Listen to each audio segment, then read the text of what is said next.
Hey, good morning, guys.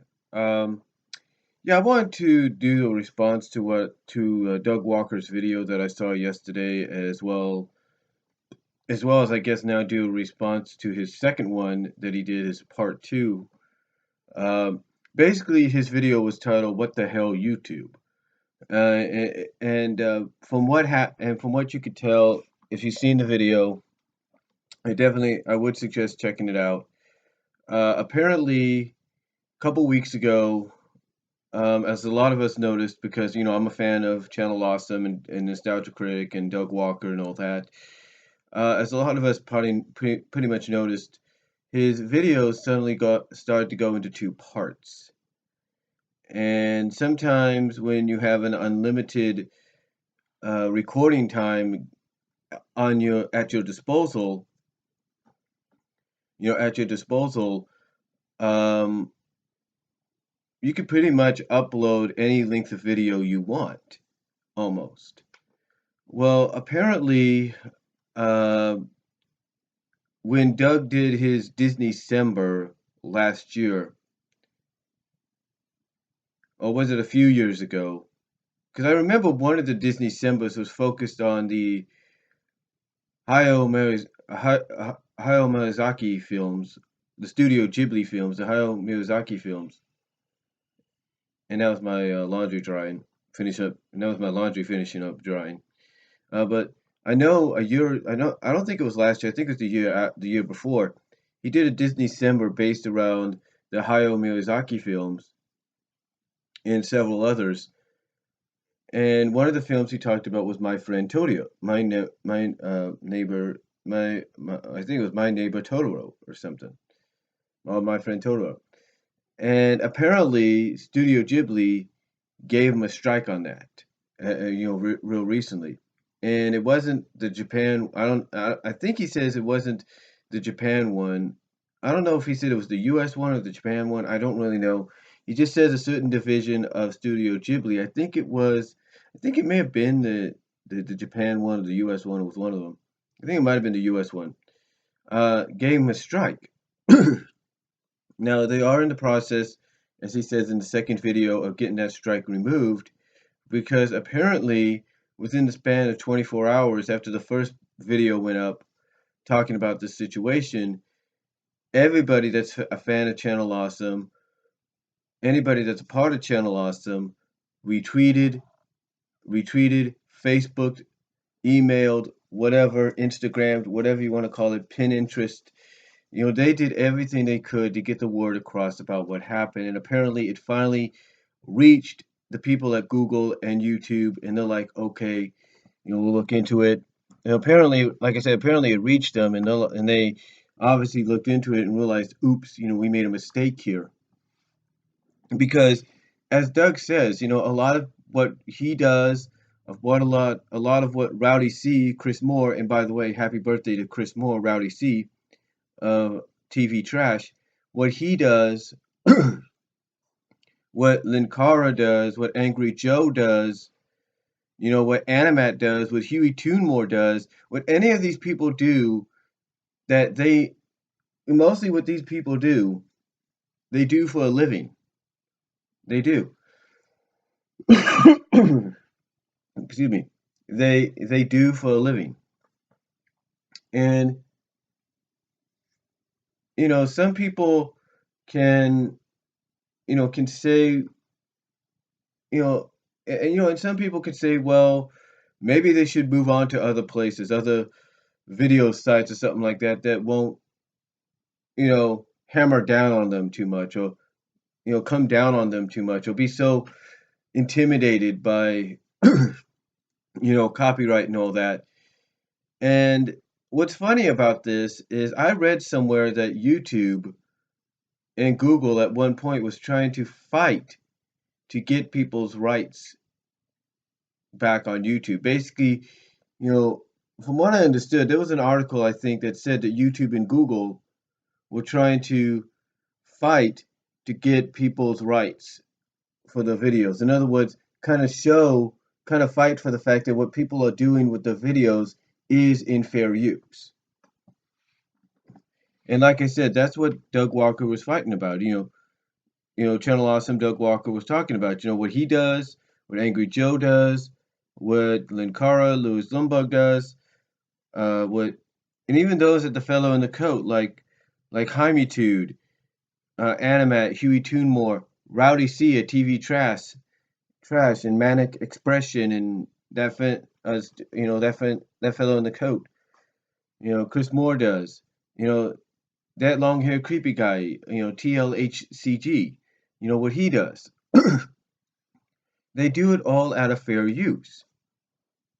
They do it. It's all fair use. They're not trying to claim ownership over it. It's fair use. They're doing it as part of their job, as part of what helps them make a living. The same with Black Nerd Comedy, Andre Meadows. He does what he does. He does the things he does for a living. You know. So the question is, what exactly happened? How could Studio Ghibli, after 2 years, and even Doug pointed this out, there are other channels that still have this up. They still have his review, his Disney December review of My Friend Totoro, or My Neighbor Totoro. They still have it up on their channels. So why was he attacked? So why was Channel Awesome attacked? Why was that video attacked? And my opinion is, I agree. My opinion is, I think what Doug Walker was talking about in part one and in part two is a possibility. I think someone made a fake Studio Ghibli account, because that's possible. They made a fake Studio Ghibli account, said, well, Studio Ghibli told YouTube, oh, we want this taken down. We want him to have a strike. And I guess without trying to prove whether or not it's true, it was the real Studio Ghibli, they ended up striking him, taking away several features, taking away his montaging, and so forth. And now I'm not saying it wasn't the real Studio Ghibli. Let me get that out. I'm not saying it wasn't the real one. It probably was. It probably could have been. Probably was. Probably could have been. I'm not saying it wasn't. What I'm trying to say is there's a possibility that someone could have done that, could have made up a fake Studio Ghibli account, and to issue a copyright takedown or whatever, a copyright strike or whatever towards Channel Awesome.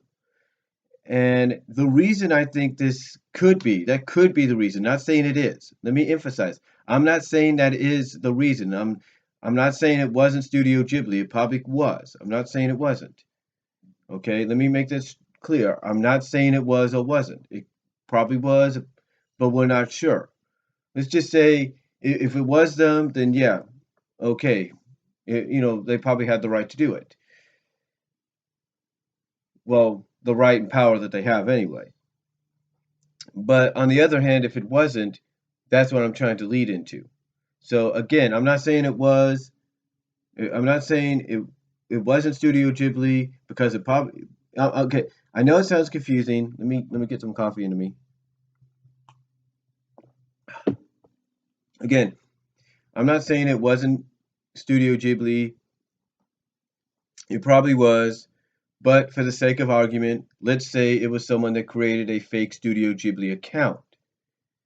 The reason I say this is because there are those out there, and I speak from experience, and I'm sure a lot of people watching will agree. There are those out there that will create fake accounts, the trolls, if you will, the cyber bullies, if you will, that will make fake accounts to get people's videos taken down or their channels taken down, all because of the fact they don't like what that person does. Or they don't understand, oh, why is this 30-something-year-old man reviewing these kind of things? He should be doing this.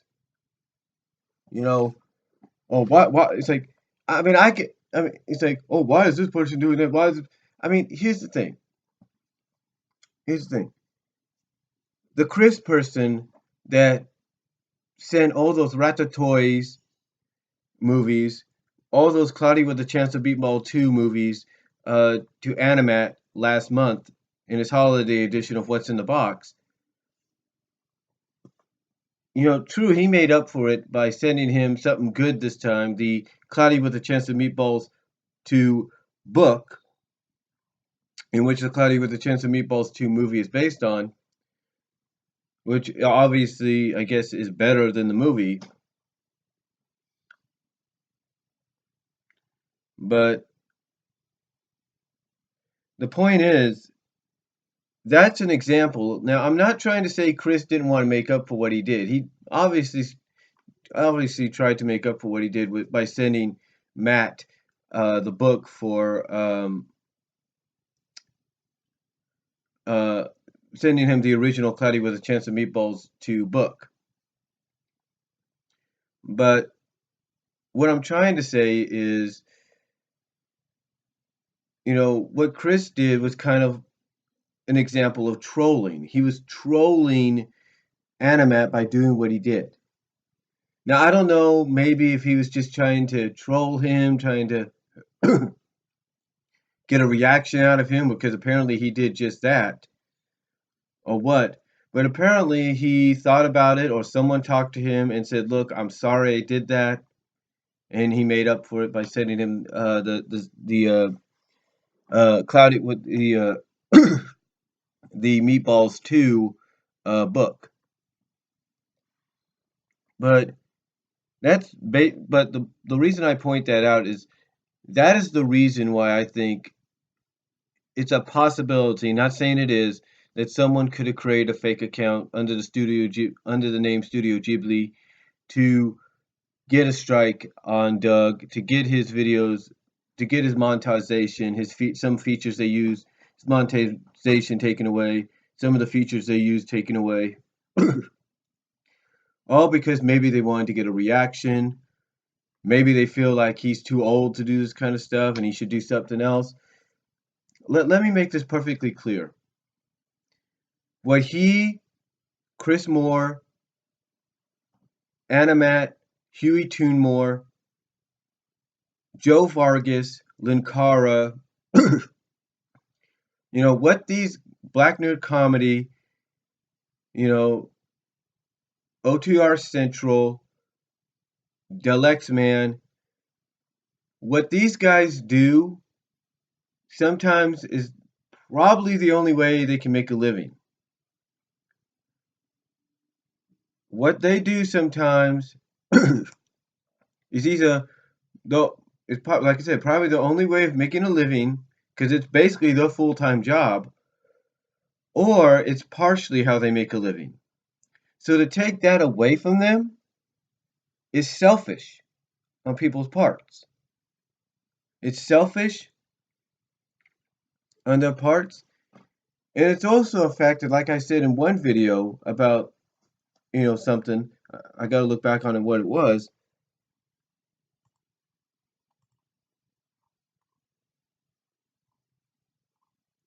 I got to look back on what it was, but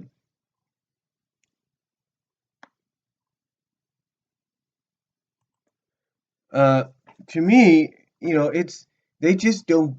I don't think they understand. They don't understand. I don't think they kind of, I don't think they get why people do this. Now, I've joked about, the fact that I even joked about this with Aaron Isaac, who also does monetizing for his videos, even though he has a regular job. He also monetizes to kind of help out with his him making a living as well. um,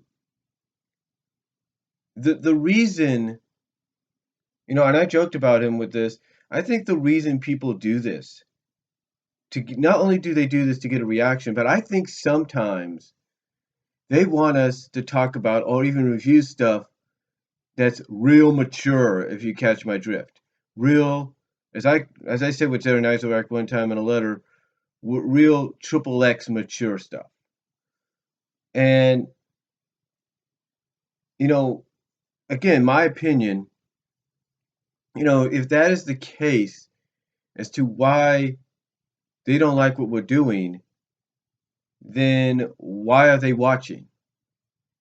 I'm just saying. I mean, I have people that come on here on YouTube in the past and even the present that I know are trolls and that I even know could be just young teenage kids that don't understand, or even college kids that don't understand. I mean, I look at the wording of some of the comments they make, and sometimes I have to block those comments from even being shown. I read it on my tablet, on my Kindle, or my iPod. I read what it says, and sometimes the wording is like just gives it away. Like, okay, kids, I get it. You don't understand.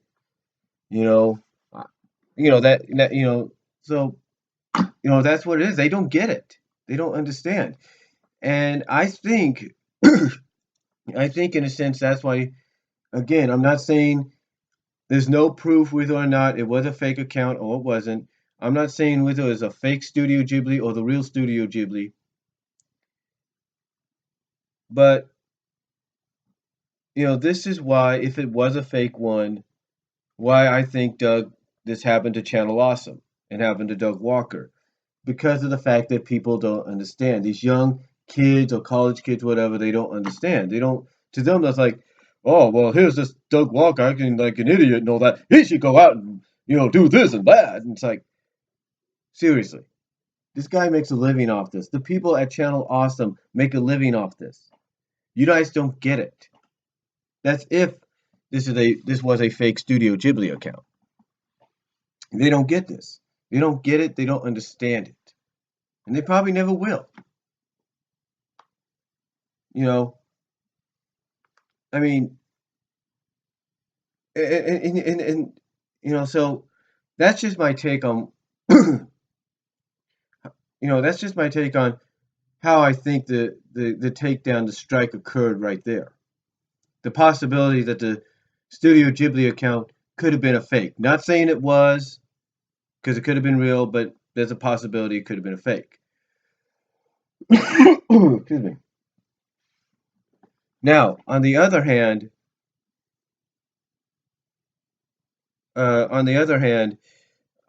this is another reason why I don't like monetizing.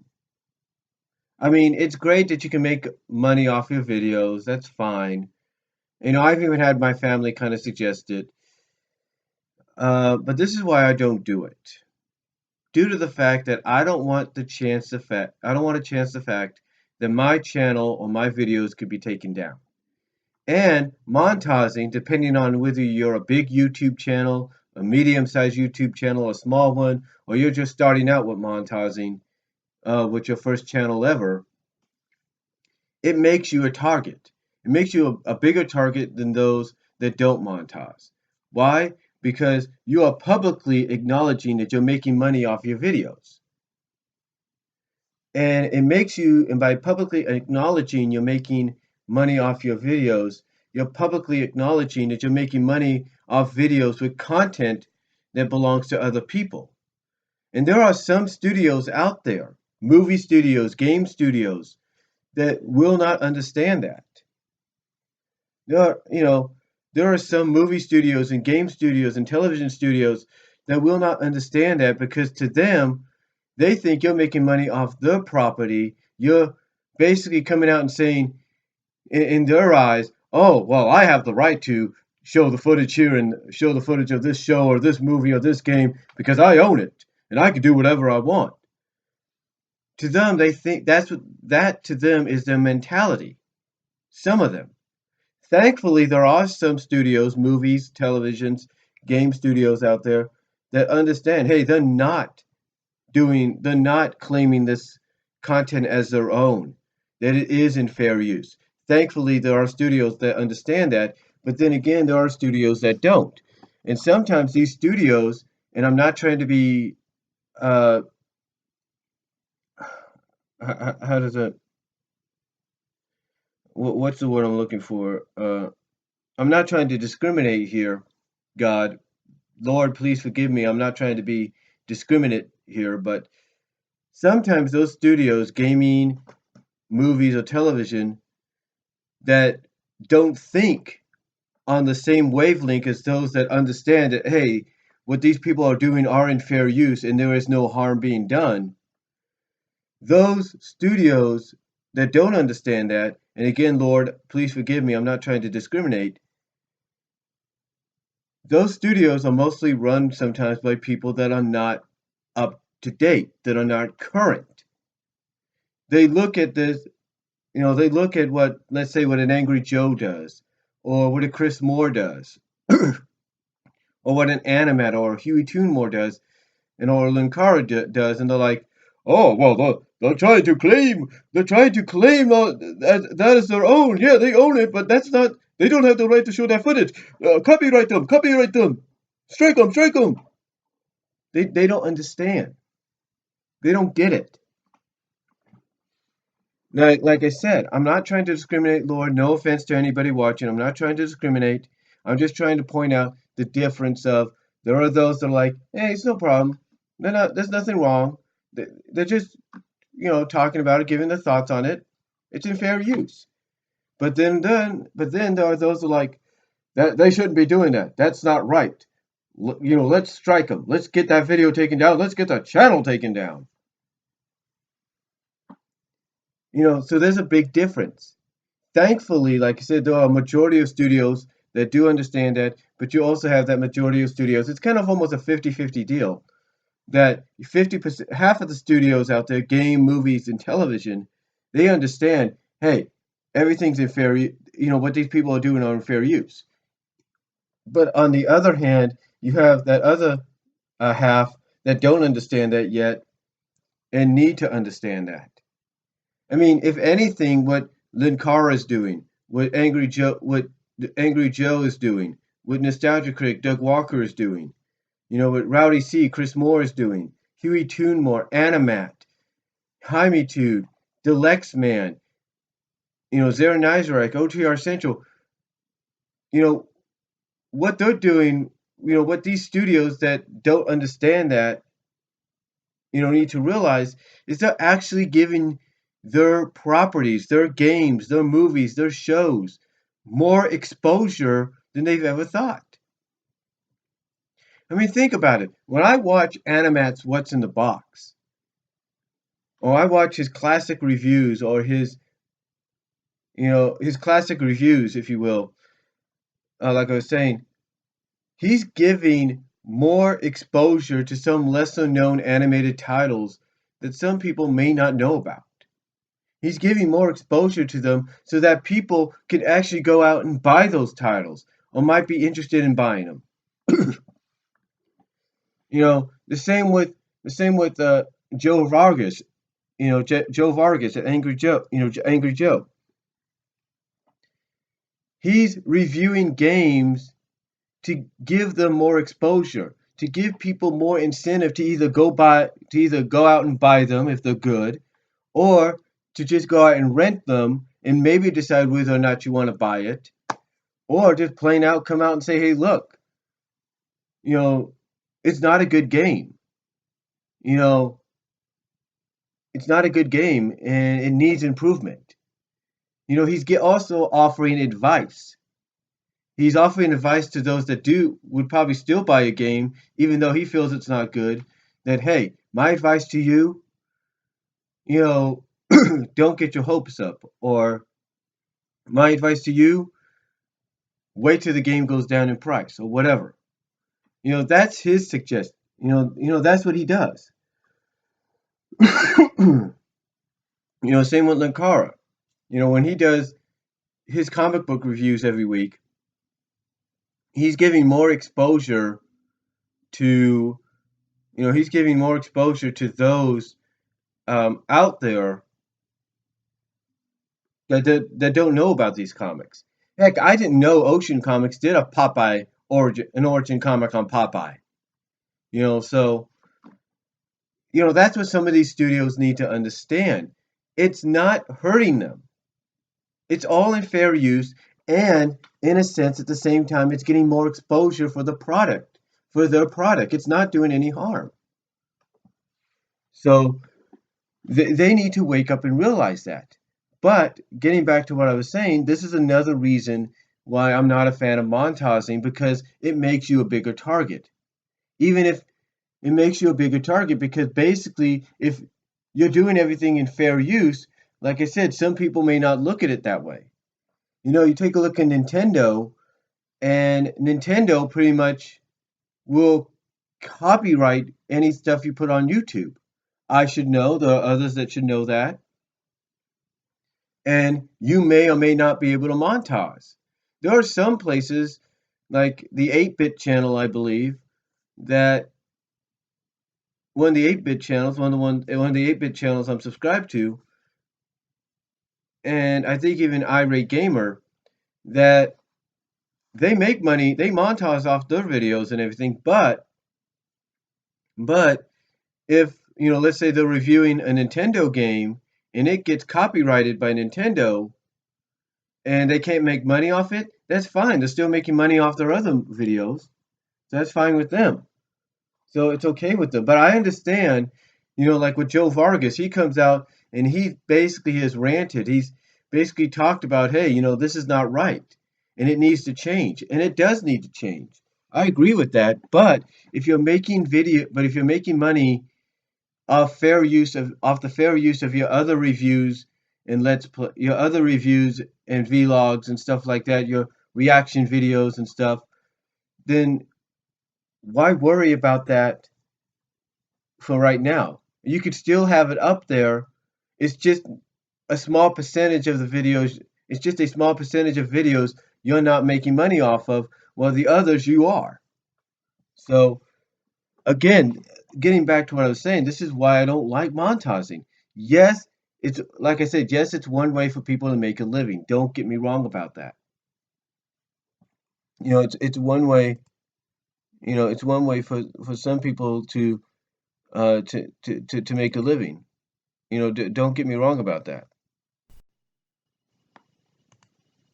But getting back to what I was saying, there are some people that, like myself, will not monetize because we don't want that target on our backs.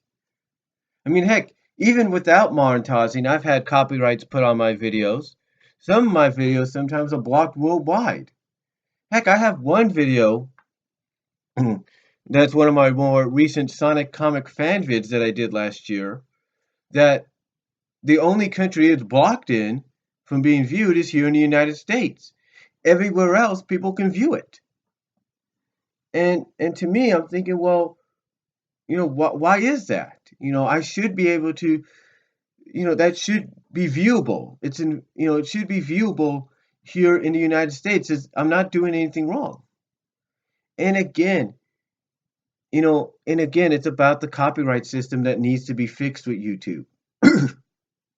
That YouTube needs to fix, that YouTube and Google, they need to realize they need to fix this. They need to, realize that they are doing more harm than good.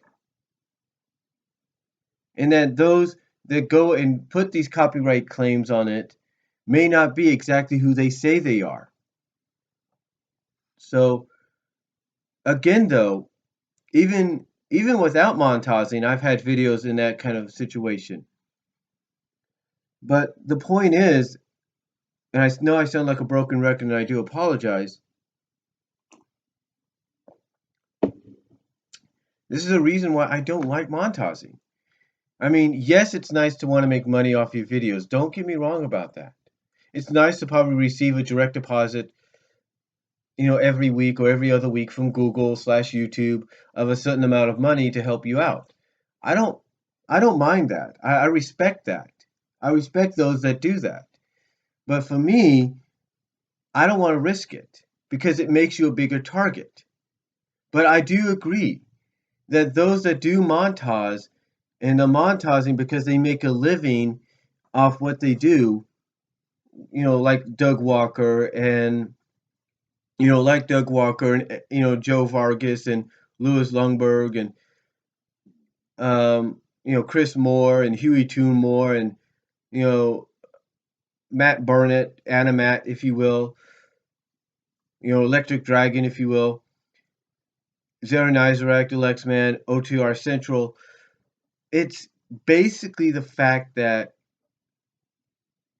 it's basically the fact that I understand and respect that they make a living off their videos. I understand and respect they make a living, off what they do. I understand and respect that what they're doing is mostly in fair use. But this is why sometimes people like me don't choose montaging, because even if what we do, you know, is something similar to Nostalgia Critic or Angry Joe or Chris Moore or even Alpha Omega Sin or whatever, or even Cinemassacre, which is another big YouTube channel, you know, even if what we do is similar to what they do, but without the money, without getting any money for it, we do it that way because we want to play it safe. We don't want the chance that we could have a target on our backs that's bigger than what we have. I mean, let's be honest. Since YouTube began and has gone through all these changes and even being bought out and being part of Google, all these changes that YouTube has gone through and even Google has gone through and implemented, um, you know, people throughout all that have joined, they have a target put on their back. Even you know they end up getting a target put on the back even if they don't montage. But if they montage, they get a bigger target on their back because they're more easier to get to, the more easier to copyright against. Which again, like I said, honestly, I'm not in favor of the montaging. I don't really like it. I mean, yes, I've had YouTube come up to me on my email and message me and say, "Hey, you should montage. You should do it." Heck, I go on my YouTube app now on my iPod, and it's asking me, "Hey, would you like to join YouTube Red?" And I say no. Why? Because I don't want a chance having a much bigger target on my head. You know, you know, and this is something. And again, this is why some people like me, and again, I know I sound like a broken record. Some people like me are not in favor of monetizing, which is not. But again, we do respect those that do montage because they make a living off it. I mean, there's a lot of channels like Atop the Fourth Wall, Channel Awesome, Chris Moore, and several others that have had to basically rely on YouTube or other outlets because Blimp.tv went out of business. So unfortunately, unfortunately, they had to go into a scenario where either on a more global scale, like with YouTube, they can get their content out there, or they had to go to other outlets that are lesser known. Daily Motion, it's globally known, but not as well as YouTube. VO is the same way. They're globally known, but not as well as YouTube. Catch my drift? So, to me, they were left, a lot of them were left with no choice.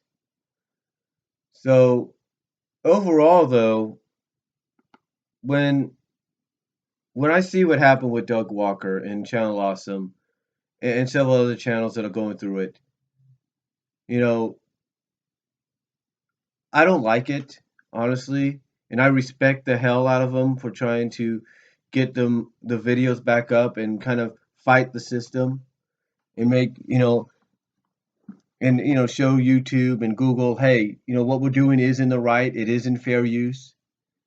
But again, it goes back to, like I said earlier, there are several studios out there.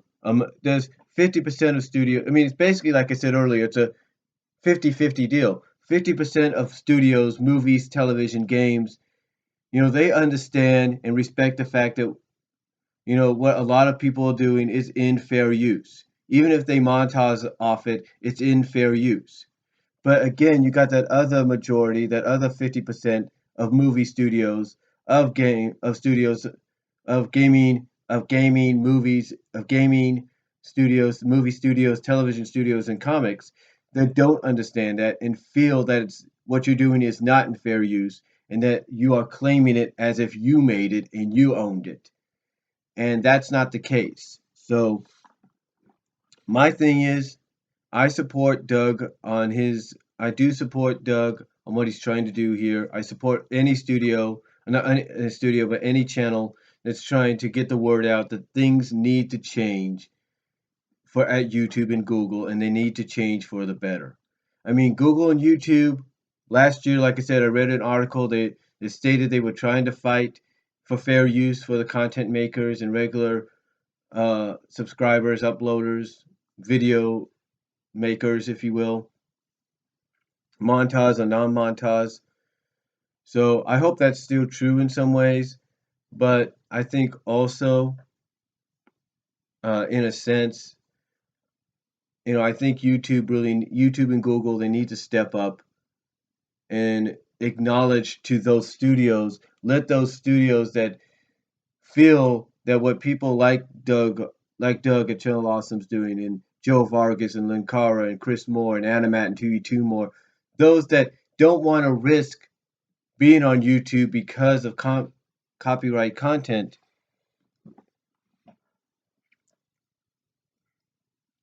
hopefully, sorry about that. Hopefully, YouTube and Google will get it together, and with the encouragement of those that support them, and there's a lot of us, montaging or non-montaging, partners or non-partners, that are supporting them day after day, 24/7. So hopefully together we can get YouTube and Google to step up and let these gaming and movie and television studios realize, hey, what these people are doing is in fair use. There's nothing wrong with it, you know, and there's more to the montaging than you think. Because I think there was somewhere that if someone montaged off it, yeah, they get a check, but also a percentage of that goes to the studios whose content's being used. I think I read that somewhere. I'm not really sure. But hopefully YouTube and Google will stand up and acknowledge to these studios that feel that way and make them realize everything is in fair use and there's nothing wrong. No one's claiming something as their own. It's in fair use. So hopefully, with us supporting them and what's happened over the past 24 hours with Doug's situation at Channel Awesome, hopefully we can get YouTube and Google up on their feet and make them realize the time is now to let these studios, to wake a lot of these studios up that don't understand that what people are doing is in fair use, and it's not to claim something as their own. So hopefully things will change for the better as the year goes on. Hopefully Doug Walker doesn't go through this again. Hopefully Cinemassacre doesn't go through this. Hopefully anybody that's being affected right now and is getting it resolved will not be having to go through this again. So, that's just my long response to Doug Walker's video. Hope you guys ha- and I hope you guys take the time to watch this and let me know what you think down below. Let's get the word out, folks, that the time is now for sites like YouTube, Google, Dailymotion, VO, Manic Expressions, Manic Expression, whatever. It's time for them to step up and let a lot of these studios know that what people are doing is in fair use and there's nothing wrong with it. They're not claiming anything as their own. They're not stealing anything. It's all in fair use. So let me know what you guys think down below. Let's get the word out, and I'll talk to you all later.